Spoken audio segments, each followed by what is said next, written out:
Belajar dari kitab Al-Imam Haris Al-Muhasibi, amal yang paling tinggi derajatnya adalah jika engkau menyembah Allah. Ini ada 5. Yang pertama, dengan gembira terhadap Tuhanmu. Yang kedua, menyembah Allah dengan penghormatan atasnya.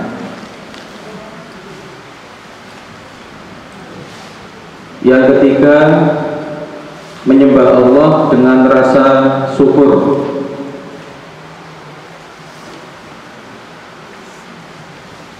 Yang keempat, menyembah Allah dengan rasa takut.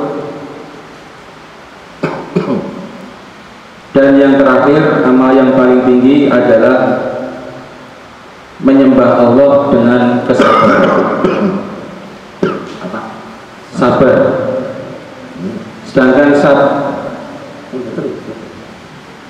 Sedangkan sabar ini dibagi menjadi 2, yakni tasobur dan sober jamil.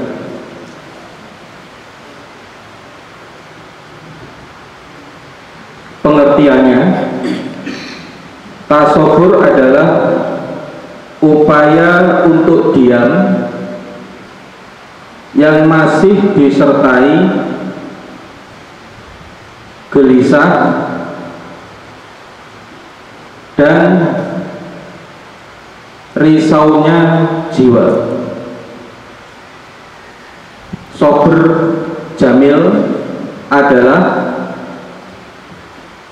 sikap diam di bawah proses takdir tanpa disertai rasa gelisah dan rasa susah. Pertanyaan yang pertama adalah, kenapa sabar ini diletakkan pada hal yang terakhir sebelum 4 hal tadi itu disampaikan? Ini adalah amal yang paling tinggi derajat. Yang pertama apa? Yang pertama adalah menyembah Allah dengan rasa gembira. Kedua, menyembah Allah dengan penghormatan atasnya, yang dimaksud adalah Allah Subhanahu wa taala.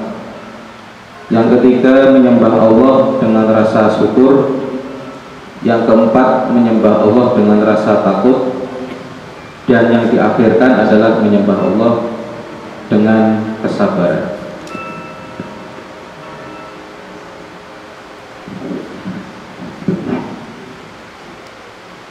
Al-Imam Sayyidina Al-Haris Al-Muhasibi radhiyallahu anhu membahas amal itu adalah hasil amal.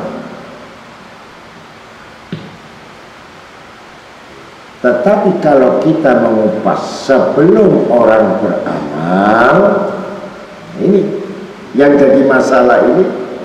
Asal usulnya orang bisa beramal, orang yang bisa beramal itu kan jelas orang yang sudah menyembah kepada Allah, menghormati dan mengagungkan yang kedua itu kepada Allah. Ini hasil. Belum tentu sekarang orang yang beramal itu bisa menyembah kepada Allah. Belum tentu orang yang beramal bisa menghormati, kagum kepada Allah. Belum tentu orang yang beramal bisa syukur kepada Allah. Orang beramal belum tentu takut kepada Allah. Orang beramal belum tentu syukur kepada Allah. Al-ilmu bil iman bil amal. Sekali. Orang bisa beramal ini tentu dengan ketentuan ilmu. Karena ilmu inilah bentuk power petunjuk dari semua amal.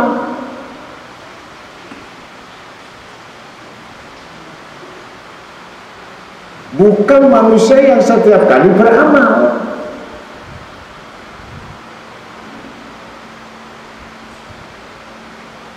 Bagaimana banyaknya orang beramal? Contoh nggak usah jauh-jauh. Banyak orang kafir itu beramal, korban pun ikut korban, buka puasa ikut membukakan puasa, zakat fitrah melebihi daripada orang yang beriman. Ini orang kafir beramal. Kalau mau bicara amal yang dimaksudkan secara hisiah, bentuk materi. Tetapi kenapa ditolak oleh Allah? Ini kan orang beramal.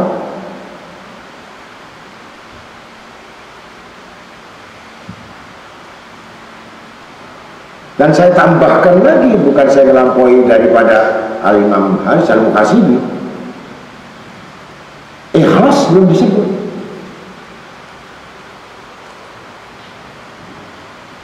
Nah, puncak ilmu ini ikhlas. Apa ikhlas? Orang yang ikhlas itu seakan-akan berjalan di pasir yang lembut, tidak terdengar suara, tidak terdengar dari gerakan, tapi berbekas.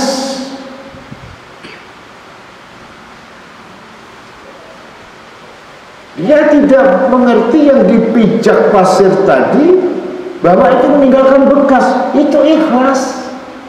Dia tidak melihat bekas saya apa, mana bekas saya.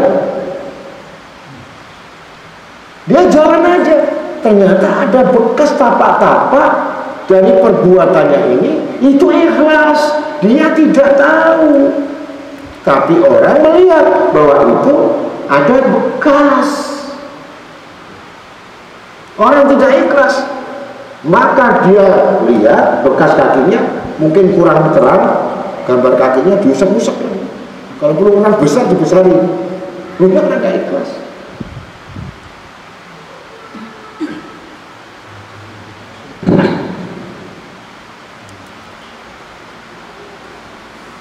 Bagaimana orang sholatnya yang buruk, akhlak yang buruk, beramal?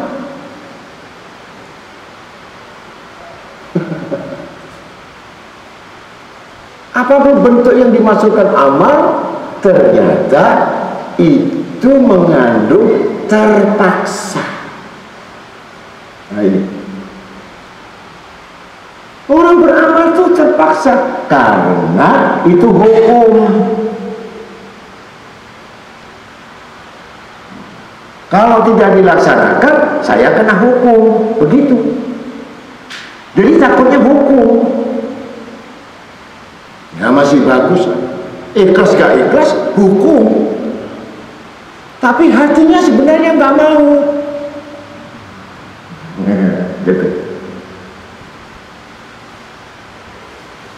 Apalagi dia gembira dengan amal itu, gembira dengan mengagungkannya, bersyukur dengan amalnya, takut dengan amalnya.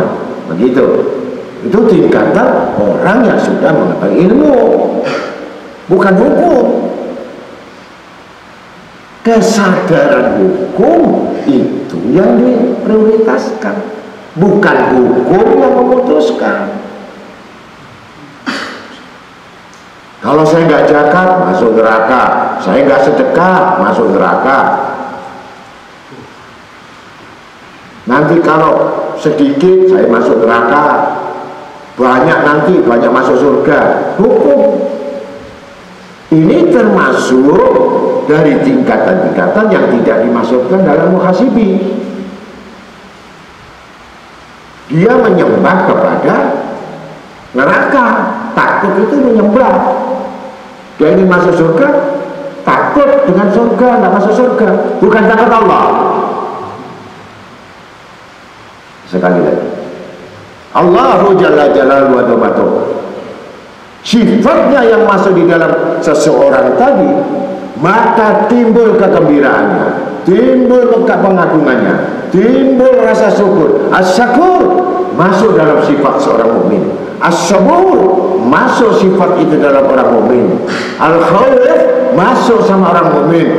Bersama Allah, kuat ma'allah.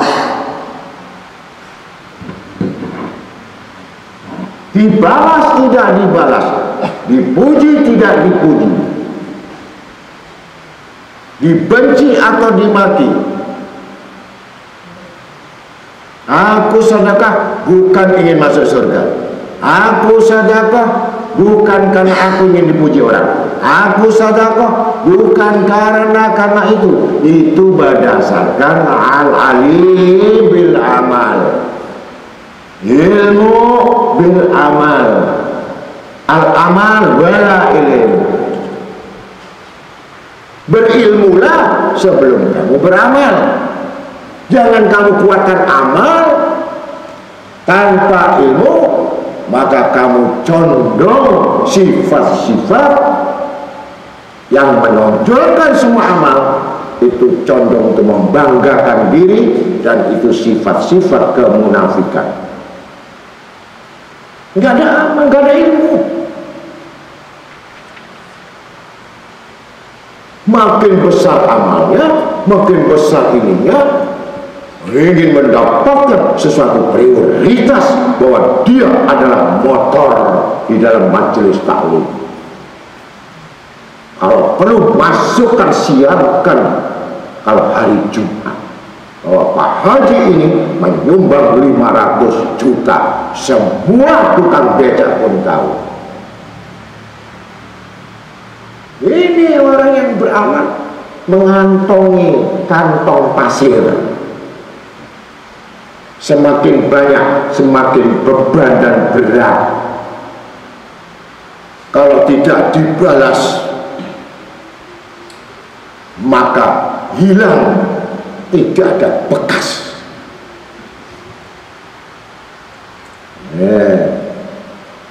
Apalagi suruh saya bisa beramal syukur. Syukur dari mana? Saya beramal karena saya takut. Takut yang mana? Saya bisa beramal, saya sabar. Sabar yang mana? Nah ini. Jadi kita pelaris tadi al-muhasibi itu menentukan reaksi yang betul-betul dia beribadah mengetahui Tuhannya dengan gembiranya, kemudian mengagumkannya, dikuatkan lagi karena syukurnya dia bisa beramal. Kuatnya rasa takutnya yasya'u. Dan sedangkan yang takut itu dinama yasya'u min ibadil ulama. Yang takut adalah alim rabbanin. Selain itu nggak ada yang takut. Yang jelas takut miskin, takut fakir, takut kekurangan, takut sakit, takut mati. Bukan yang dimasukkan takut karena tidak dipandang Allah. As-sabur, nama yang dititipkan sama orang mukmin. Bukan kamu yang sabar. Yang jelas kamu ya pura-pura sabar. Karena tidak ada nama Allah Sabur yang dititipkan kepada hati kita.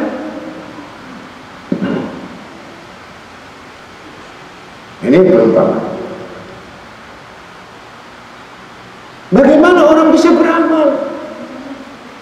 Bagaimana dia bisa berbuat amal? Wong dia yang mutusin sendiri, hukum dia sendiri. Kalau ada, kalau nggak ada,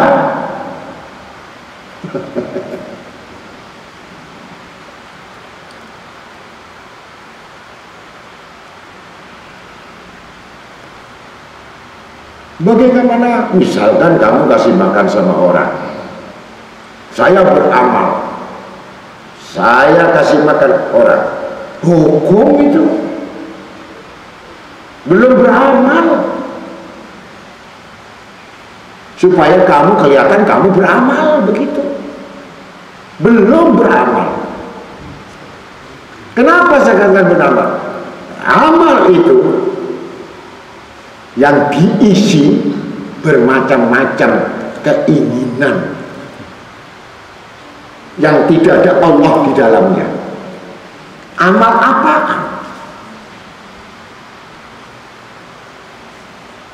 Orang yang beramal tidak melibatkan Allah di dalamnya, tidak melibatkan malaikat di dalamnya, tidak melibatkan ilmu di dalamnya, amal kosong.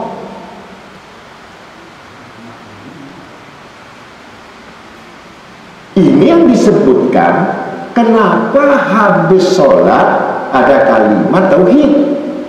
Padahal kan sudah cukup kalau kita baca la ilaha illallah, cukup dakhul jannah. Tapi dikuatkan oleh Nabi kita Muhammad SAW, la syarikalah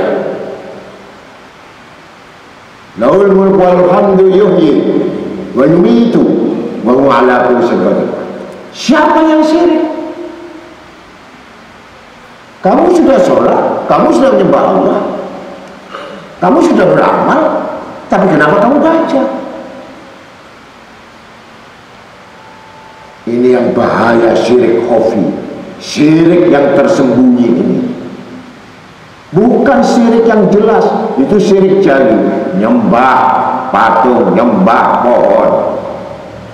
Ya. Tipis. Saya sedekah ini supaya aku dilihat bahwa aku ini orang yang beramal. Halus. Saya sedekah ini supaya tahu bahwa ini adalah roti dari saya.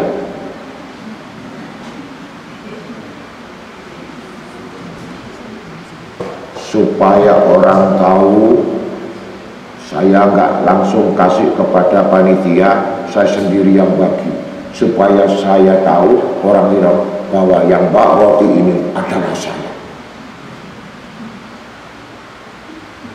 Saya bagi ketan 2 orang saja supaya tahu itu ketan dari saya.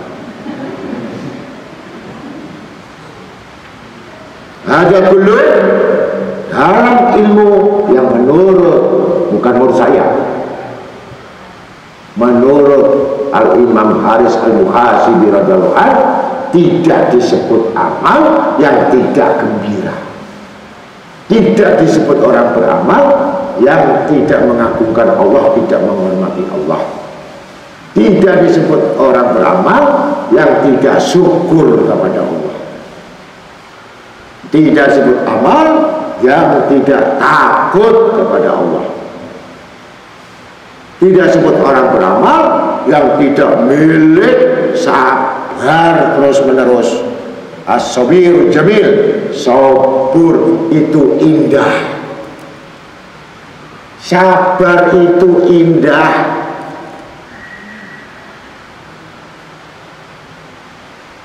Kenapa kamu sabar gak indah? Sabarmu stres.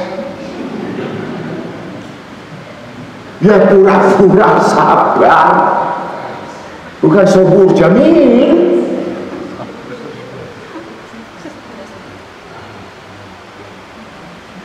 Masa orang sabar cipret begitu?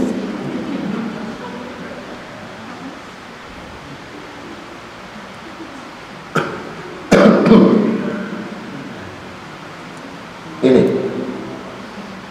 lah, sabar ini puncaknya yang paling akhir. Wattaqullaha la'allakum tuflihun. Terpuji, dapat pujian mulia dari Allah. Orang sabar itu mulia. Diinjek silahkan, kasih sampah silahkan, ditanemin silahkan, dikeduk silahkan, diambil silahkan.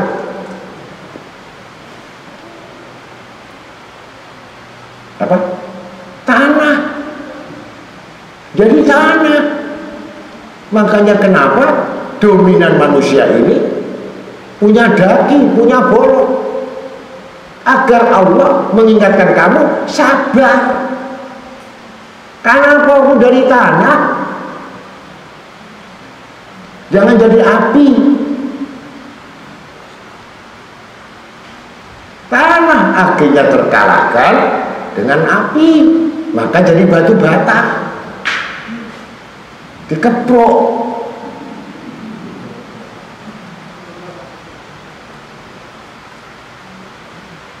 Kamu pernah batu bata itu utuh,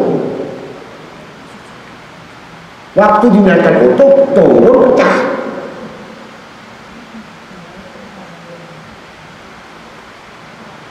Kuat apinya daripada tanah.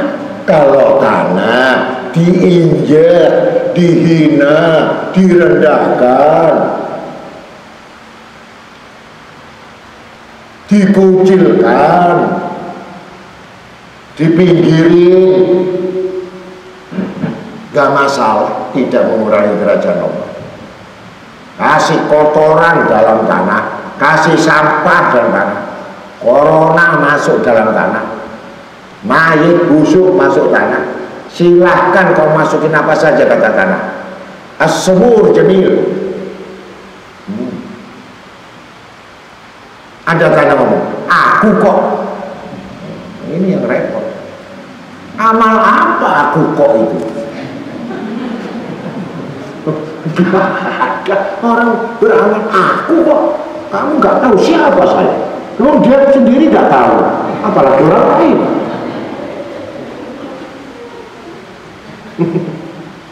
Kamu nggak kenal saya, loh, kamu itu siapa?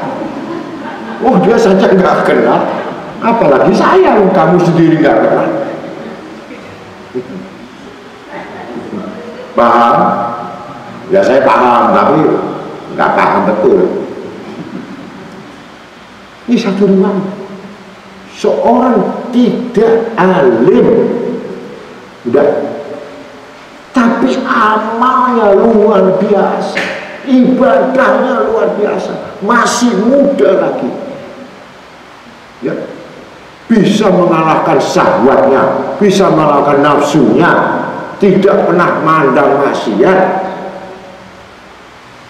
nggak pernah kepingin dunia. Ibadah padahal nggak ada ilmu, udah dikasih karomah. Jadi wali itu nggak perlu berilmu. Al-abid wali sudah. Jadi kalian kalau nggak ngerti apa-apa itu buang aja sujud.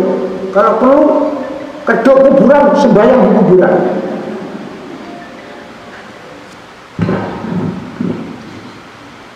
Hanya taat perintah saja. Ibadah, baca ini terus, makan sedikit, puasa sedikit, sampai nggak ada yang tahu dia ibadah. Akhirnya dapat kemuliaan dari Allah.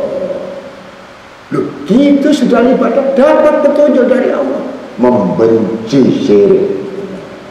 Yang mulai kebencian kepada manusia yang dibenci oleh Allah, cinta kepada yang dicintai Allah. Ini mulai al-ibadah. Ini yang dibenci Allah, kamu cintai, luar biasa. Karena duitnya banyak. Ini repot. Repot kalau sudah begitu. Bencilah kepada Allah yang benci kepadanya. Cintalah kepada Allah yang cinta kepadanya. Jangan kau mencintai orang yang tidak mencintai Allah. Jangan mendekati apa yang dibenci oleh Allah, maka jauhkan dirimu. Ini al-abid, belum az-zuhud, belum al-wara, belum as-sufiyah.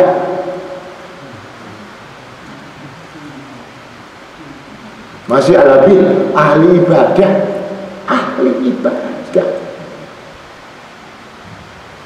Ketika melihat semuanya, bahwa di jalan-jalan orang kasih sesajen untuk menyembah selain Allah, menyembah pohon, menyembah penghuni pohon, iblis sembah, minta pesugihan di situ. Pokoknya menggantungkan sesuatu yang selain Allah. Tanya dukun, tanya paranormal, tanya bintang. Kalau bintang Aries itu apa nasibnya? Apa ada bintang namanya Aris? Kalau Scorpio itu bagaimana nasibnya, rezekinya? Asyirik, an-nujum, asyirik. Saya lahir bulan ini Pisces, ikan. Dan saya cari jodoh harus Libra, yang ada zebra.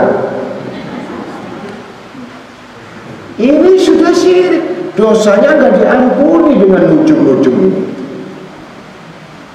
Ini pas ya, ketika saya lihat tanggal lahir saya, bintang saya ini pas gitu loh.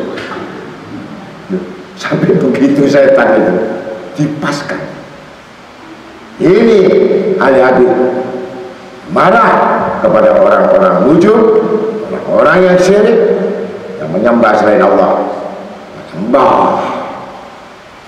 Ternyata kasih sesajen, pulang dagangannya laris, kabul. Ini kabul, istidras. Gak percaya dengan ayat, gak percaya dengan ini, makin kuat keyakinannya, makin besar sajiannya. Pertama tumpeng 1 dapat 10 juta, tumpeng 2 20 juta, 3 tumpeng yang enak yang melihat. Langsung didatangi, bawa kapak pecok. Yang ngerti kapak itu pecok. Datangi pohon itu, langsung marah yang pohon angker tadi, keluar suara, hei anak muda, jangan coba-coba kamu motong pohon, ini rumahku, aku tidak ganggu kamu. Kenapa kamu ganggu kerajaanku? Karena engkau menjadi orang jadi syirik dan musyrik. Untuk itulah aku akan tebang rumahmu, aku hancurkan supaya kau pindah dari sini. Hei iblis laknatullah, mal'un, kamu berani sama saya? Langsung turun iblis tadi. Kalau gitu adu kadijayaan, adu kesaktian, mereka berantem akhirnya. Ayo, aku datang karena Allah, karena datang karena petunjuk Allah. Nggak ada 5 menit, langsung diikat tekuk, diinjek. Iblis tadi bersama kru langsung balik, aku nyerah, kalah, tapi jangan dipotong. Aku akan usir orang-orang yang menyembah ini, kata si iblis tadi. Akan kubuang semua sajen-sajen ini, sehingga aku tidak akan ngabulkan semua pasukanku untuk menambah hartanya. Janji kamu? Baiklah, karena aku kalah. Ini konsekuensi iblis. Aku kalah, pasti aku akan menyerahkan kerajaanku, karena aku jadi anak Allah. Dan aku akan memberikan hadiah. Setiap sholat malammu, kau buka sajadahmu, ada 10 keping emas. Mulai dia lupa, iblis ini nggak pernah jujur, iblis ini nggak pernah menepati janji. Dia harus tahu, karena ahli ibadah dia nggak tahu hal itu. Dia bilang ini karomah, bilang ini keramat. Begitu langsung tiap hari sujud tahajud, keluar 10 keping emas. Mantap. Besok lagi keluar 10 keping emas. Berarti iblis benar-benar menepati janji. Akhirnya ketiga, sholatnya bukan Allah, mengharap 10 keping emas. Keluar 10 keping emas. Akhir sampai 1 minggu, habis dia sudah dikuasai 10 keping emas. Terakhir, minggu terakhir dilihat tidak ada 10 keping emas, marah. Namanya pemuda ini kurang ajar, katanya tunduk. Mana hari ke-78 tidak ada masalah lagi, bawa pedok lagi, bawa datangin pohon, keluar, hai iblis anak, kau telah mengingkari janji. Hai pemuda yang ahli ibadah, apakah kamu tidak tahu kalau aku ini suka menipu? Apakah kamu tidak tahu kalau aku suka mengingkari janji? Apakah kamu tidak tahu bahwa aku ini musuh? Terus mau apa kamu datang? Ya, saya nagih. Kenapa kamu tidak kasih 10 keping emas? Bagaimana janjimu? Tadi saya katakan, kau selalu, aku tidak pernah ingkar, selalu mengingkari janji. Ini salah satu. Dan iblis musuhmu. Kan sudah tahu. Terus mau apa kamu? Apakah kamu gak jerah? Ketika kamu, aku akan tundukkan dan aku ikat apa penuh penggal kepalamu. Hai anak muda, kalau dulu aku takut, bahkan seluruh pasukanku yang di langit maupun di laut, di darat, andai kata menyerang kamu, niscaya aku tidak akan sanggup mengalahkan kamu. Tapi sekarang lain, kau datang bukan karena Allah, karena nafsu menginginkan emas. Ini yang tak telanjangin kamu. Keluarin kesaktianmu semua. Kurang ajar, luar kapak, pegang, langsung ditempelin sekali pingsan sama iblis. Lu kok kalah aku? Dulu kamu murni anak muda, karena kamu semua, apapun perintah, semua karena aku. Sekarang hanya karena dinar, sehingga kamu karomahmu itu gak ada lagi. Aku tidak menghargai kamu. Allah lagi, wong dia ibadah bukan karena Allah, karena emas. Ayo keluarkan kesaktian, langsung diikat, dikeplek. Untung kamu gak setan, nangis pulang sama Allah Ta'ala, balik ibadah.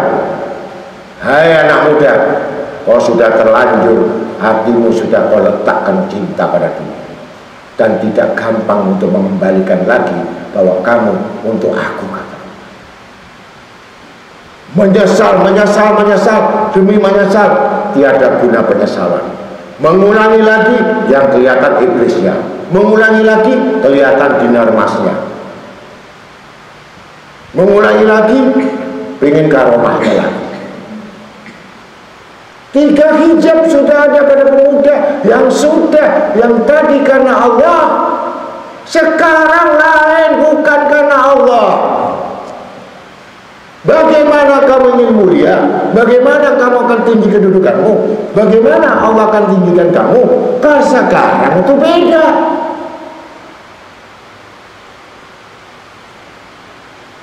Maka gugurlah iman seseorang yang pertama rajin karena Allah, ternyata sekarang banyak selain Allah.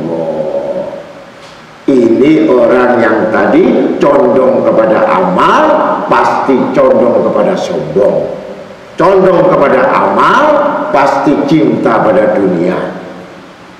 Orang yang cinta dunia karena mengandalkan amal, maka dia akan tertipu dengan amal itu, sehingga dia menginginkan selain Allah. Untuk itulah maka gagallah apa yang dituntutnya, apa yang dimaksudnya.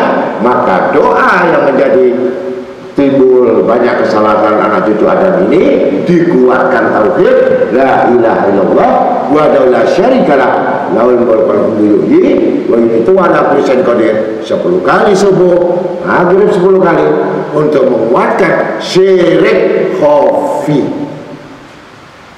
Hati yang selain Allah jatuh, tidak kepake.